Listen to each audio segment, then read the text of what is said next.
Nesta segunda-feira, o juiz Sérgio Moro negou o pedido feito pela defesa do ex-presidente Lula e pela força-tarefa da Operação Lava Jato para ouvir novas testemunhas. Os advogados do petista e o Ministério Público Federal tinham solicitado o depoimento da arquiteta da OAS, a Jéssica Monteiro Malzone.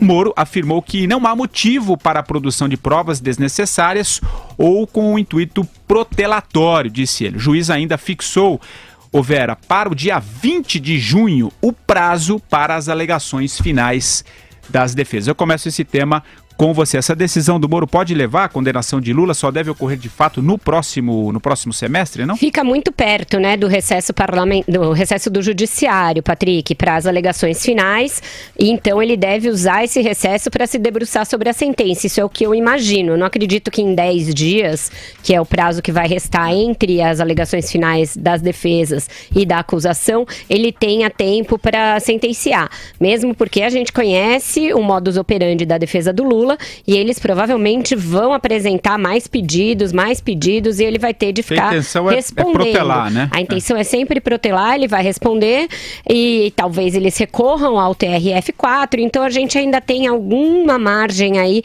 para catimba deles no melhor estilo argentino. Mas você veja que o Moro quer levar esse processo para conclusão logo. Ele vai ser o primeiro dos 5 processos aos quais o Lula responde, e eu acho que a gente vai até discutir aqui depois essa ideia dos procuradores de abrir novos inquéritos, nosso próximo Mas tema. Dos 5 já abertos, esse deve ser o primeiro, do triplex no Guarujá deve ser o primeiro a ter uma sentença, mas eu acredito que isso é para o começo do segundo semestre, como eu disse aqui na sexta-feira. Vai você, Andreasa. É evidente que é estratégia protelatória, não há outra para a defesa do Lula. Em termos jurídicos, a defesa do ex-presidente consiste em tentar adiar ao máximo essa sentença, né? O resto é política, né? O resto é uma estratégia política sobre a qual temos falado aqui diariamente. Uma vez que, o prazo para o Ministério Público apresentar as suas alegações finais, digamos assim, é 2 de junho. A defesa do Lula, 20 de junho. Como a Vera disse, depois vem o recesso parlamentar. No caso do Eduardo Cunha, o Sérgio Moro apresentou a sentença em um pouco mais de 50 dias, tá? Foi uma atuação rápida para os seus padrões e é uma atuação rápida para o padrão da justiça de modo geral no Brasil. Mas houve um outro caso, acho que, me esqueço de quem, que foi algo como 150 dias até a apresentação da sentença. Isso em casos relacionados à Lava Jato. Então, de qualquer maneira, segundo semestre com certeza, podendo ser até de repente no final do ano, o que favorece aquela estratégia do Lula de empurrando com a barriga a sua condenação em primeira instância, empurra com a barriga também a condenação em segunda instância, o que o permitiria ser candidato. E você, Marcelo Madureira? Olha, Patrick, eu sou um cara meio burro, meio ignorante. E eu não entendo a defesa do Luiz Inácio Lula da Silva, que devia mudar o nome dele para Luiz Inocêncio Lula da Silva, porque eles só repetem que ele é inocente, que ele não tem nada a ver com isso, que se alguém tem culpa no cartório é Dona Marisa. Então qual é a ideia? Por que eles querem tanto protelar a decisão do juiz, se eles têm convicção, né, na inocência do constituinte deles, do Lula? Eles deveriam, na verdade, ter pressa, né, para que o julgamento saísse rápido, já que as evidências de inocência do ex-presidente Lula são enormes, são imensas. Acho que o Brasil inteiro, né, concorda com isso. Então não vejo por que os advogados do Lula ficarem impetrando tantas medidas protelatórias. Talvez o Andreasa, a Vera possam me explicar isso, né, na medida em que eles estão defendendo, aliás é um privilégio, estão defendendo o homem mais honesto do Brasil. A ideia é essa, Madu, é evitar que ele tenha uma condenação em segunda instância na época da eleição, né? Se bem que hoje eu acho que a gente tem que discutir. Mas ele é inocente. Mas eles acham, como ele é vítima de uma perseguição, ele vai ser condenado. Hoje tá falando do novo inquérito, Vera? Não vou falar de outra coisa. Hoje tem uma notícia na coluna da Mônica Bergamo, na Folha de São Paulo, de que ministros do Supremo já estariam conversando entre eles, que na eventualidade do Lula ter uma condenação em segunda instância na época época da eleição, o Supremo deveria abrir uma exceção para ele não ser preso, porque isso causaria uma convulsão nacional e causaria aí um problema político. Eu acho isso inadmissível. E o Supremo teria essa prerrogativa não pode o Supremo fazer isso. Não pode o Supremo se arvorar o direito de ser um tribunal político e, contrariando sua própria jurisprudência, fazer uma excepcionalidade dessa. O que você acha, Andreasa? Tem toda razão, inclusive porque isso de alguma forma já acontece. Na última eleição, em 2016, a eleição no domingo, né, como nós sabemos, em domingos, primeiro e segundo turno, o Tribunal Superior Eleitoral teve sessão no sábado, na véspera, julgando casos como esse, viabilidades ou não de candidaturas, condenações em segunda instância, como proceder caso a caso. Então, isso que o Supremo quer fazer já acontece. É por isso que eu disse, há um novo entendimento, uma jurisprudência criada na última eleição, que permitiria ao Lula ser candidato mesmo condenado em segunda instância, uma vez que ele recorra ao Tribunal Superior, etc. e tal. Então, a situação política eleitoralmente dele falando, a despeito do que possa acontecer, tem a delação do Palocci aí, que parece que vem, tem esse novo inquérito que pode surgir, de que falaremos hoje. Essas são as questões jurídicas, mas politicamente o homem se prepara para ser candidato. Não é minha torcida, minha gente. É o cenário que se cria a favor dele. Mas veja que o que o Supremo está propondo é um pouco diferente. É uma excepcionalidade criada por ele próprio Supremo, que já haveria 5 votos no Supremo a favor dessa solução Lula. Só que todos os outros réus pediu mesmo, né, Madu? Convulsão social é o que o Supremo vai provocar com uma medida dessa natureza. A impressão que eu tenho, conversando com as pessoas pelo Brasil e tal, é que caso o Lula seja preso, as pessoas vão comemorar, vai ter festa na rua. Né? Agora, caso o Lula possa ser candidato à presidência da República, com a meia dúzia de seguidores, que cada vez diminui menos a quantidade das pessoas ainda que seguem o presidente Lula. O Brasil não pode ser refém de um criminoso. O Brasil não pode ser refém de uma pessoa que provavelmente vai ser condenada. E em segunda instância ainda mais. Você vai criar uma excepcionalidade, aliás, mais um puxadinho do Supremo. E eles já estão ainda fazendo isso de caso pensado. Isso é inacreditável. Aí o Supremo é que vai arremessar o Brasil numa crise institucional sem precedentes e com correspondentes sociais também inimagináveis. Fala, Vera. Ali se especula 5 votos por essa saída, o que não seria suficiente para aprová-la, seria necessário pelo menos 6, tá? Então seriam Gilmar Mendes, Toffoli, Lewandowski, Celso de Mello e Marco Aurélio Mello. Bom lembrar que o decano soltou uma nota hoje para desmentir que esteja nessa combinação, né?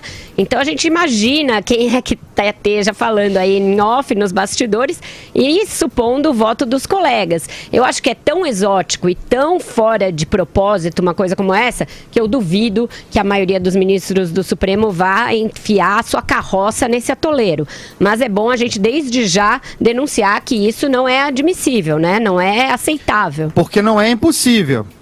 Porque não é impossível, e nós temos visto ultimamente, e o caso do impeachment da Dilma é muito representativo, tá? Aquela atuação do ministro Ricardo Lewandowski, ele fez monocraticamente, dane-se. Ele era o Supremo ali, não foi contestado. Exato, foi nunca foi levado e o Supremo plenário. Nunca levou ao plenário, exato. Bem lembrado, bem lembrado. Nunca levou ao plenário. Então, a gente fica aí achando que isso é teoria da conspiração, mas a prática mostra a viabilidade de ações como essa. Tá? E o Supremo tem agido, infelizmente, algumas vezes de modo político, como tribunal político. Essa antecipação de um cenário eleitoral, que significa o seguinte: o Supremo está dizendo agora que o Lula será candidato.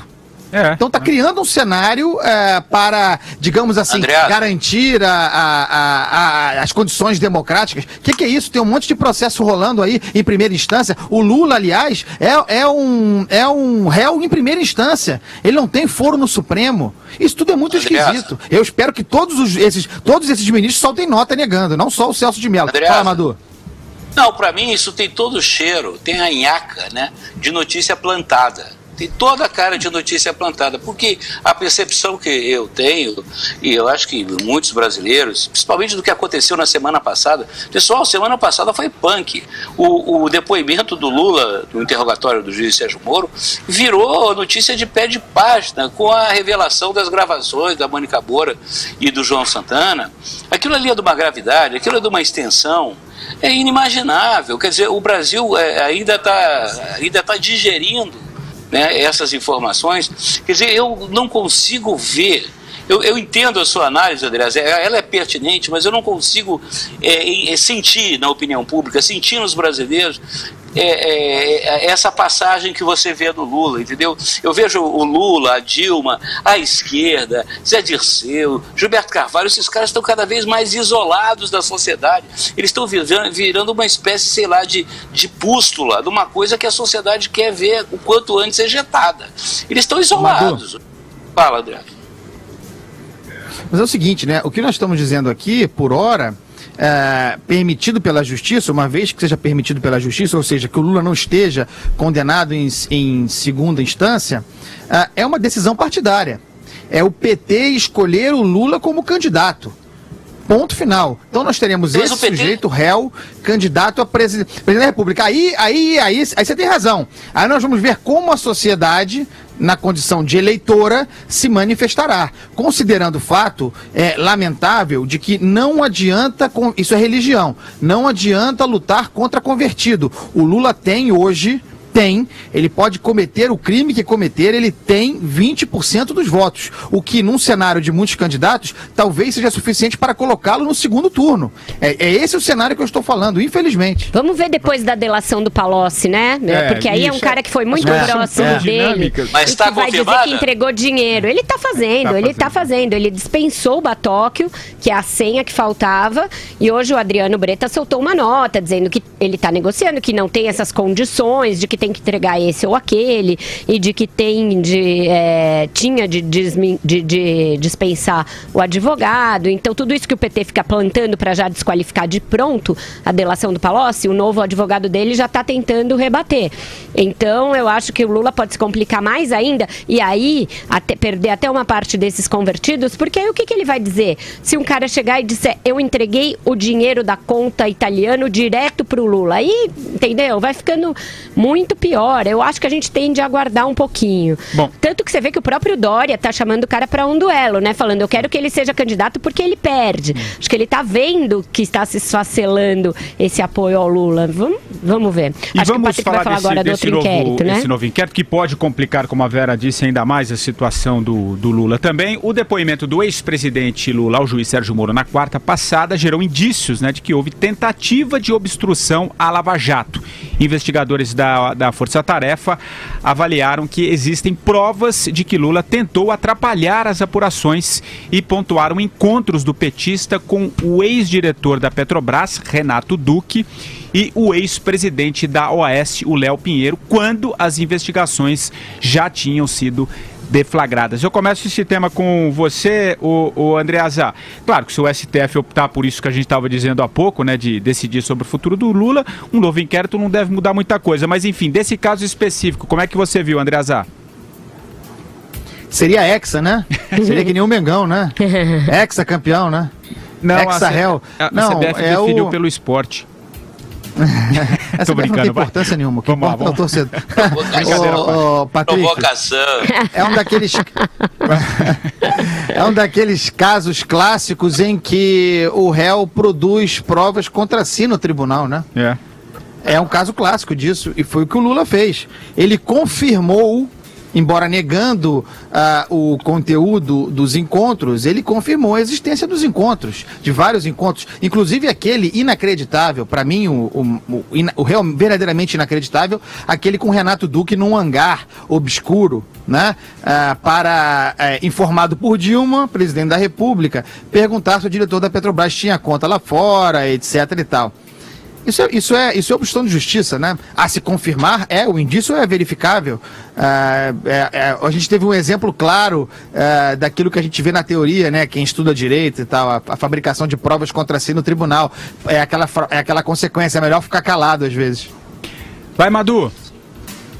Eu percebo o seguinte, na medida em que vão se acumulando as provas e que fica claro que o ex-presidente Lula é realmente o chefe, né, de todo esse esquema, essa quadrilha, nada se fazia sem o conhecimento do Lula, eu tenho a impressão, eu realmente não entendo tanto assim, não entendo nada, né, na verdade, de direito, principalmente direito penal, né, criminal, sei lá, a alçada desse direito. Felizmente nunca respondi esse tipo de processo. Mas eu acho que na medida que você começa a focar, né, o centro do poder ali na figura do Lula, não se deveriam acelerar todos esses processos em que ele é réu, em que ele responde, para justamente poder se deslindar, se desvendar, se esclarecer toda essa teia de corrupção. Não existe uma lógica na justiça para que você possa justamente chegar mais rapidamente ao fio da meada, esclarecer as coisas?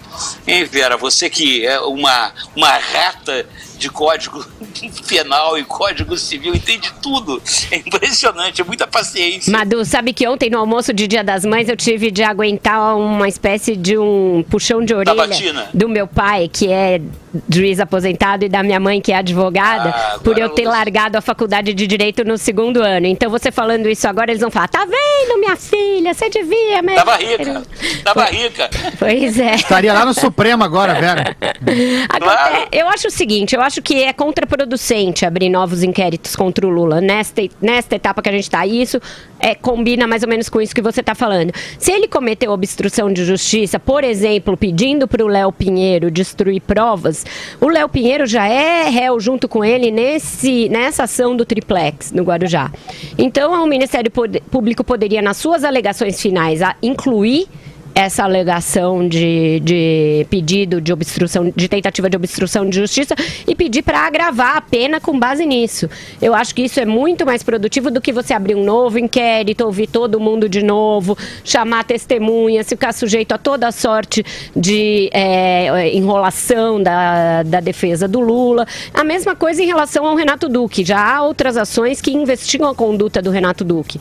E deve ter ações em que a conduta do Lula e do Duque se cruzam. Por exemplo, há uma ação em Brasília em que o Lula é acusado de tentar obstruir a justiça, impedindo a delação do Nestor Cerveró.